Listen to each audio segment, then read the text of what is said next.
Vince's property is part of the ACT-YES Birds on Farms project. We've come and set up monitoring sites on his property, and we get volunteers to come out and survey them twice a year. It's really important to survey birds on private property because a lot of the remaining woodland occurs on private property. Vince is an exceptional example of what can be achieved on a farm. And seeing the revegetation that Vince has done on his property, you can really tell that the vegetation has brought back a lot of those threatened and declining species. From all the monitoring we've done on Vince's property, we've found quite a few of the species that are listed as threatened or declining. We've seen Dusky Woodswallows, we've seen diamond firetails. He's got superb parrots breeding on his property, which is fantastic. This country would have been heavily cleared by my ancestors. When I say cleared, it would have once been a grassy woodland. There's still remnant trees, so we've got these massive old gum trees. Most of those are 200, 300, 400 years old, and they're at the end of their life. So we've gone out and we've got a vision for building this, and we've focused on areas like riparian zones, and we've got some block plantings, and then we've tried to link the block plantings, and then we've tried to establish some paddock trees as well. And now we're taking entire paddocks out and re-establishing those. We take them out of production while they're re-established, so for 4 or for 5 years, but then they come back into the system. So the landscape is changing. We can see the changes, and you find birds in places where we never found birds before.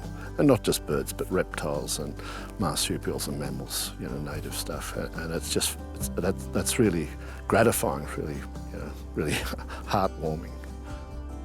It'd be probably 80,000 odd trees and native shrubs that have been planted over my time here. I've taken a different approach where I'm really focused on building that landscape, and I've probably got less productivity, but the product that I produce I get a premium for, so I'm probably further ahead in a profitability sense. There's a growing group of consumers out there who want to buy product that's produced the right way, and we tap into that.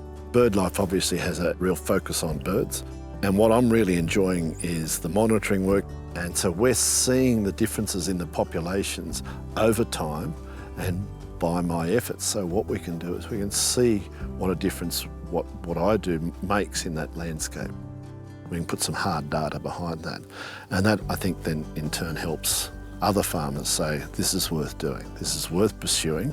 And it also helps those who pull the levers of government and funding to say, this is where we should be spending money to try and save a specific species. We'll be able to value add, we'll be able to get paid a premium because we're looking after the landscape and still producing those fibre or food elements. There'll be opportunities in terms of being rewarded for looking after biodiversity. Vince has done a lot of the habitat restoration activities that we promote. So he's created a lot of shelter belts for his stock. He's revegetated a lot of the creek lines, and he's got a great revegetation project around one of his dams.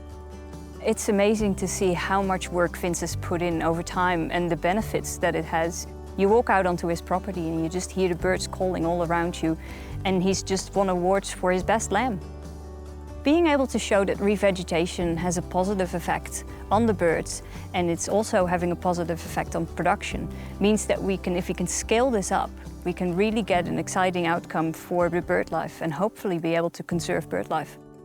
I think now I can see that we can do both. We can still have an agricultural resource that we collect off this land, but we can treat it in ways that respect the system, that ecosystem, and all that it gives us and all that it gives the landscape. I think a healthier landscape is what I'd like. And I think if we can get that, then we've got a more resilient landscape. I have hope for the future, but I think it's not something we can be complacent about. We have to act. We can't hope someone else will do it. We have to get off our backside and go and get in, have a go.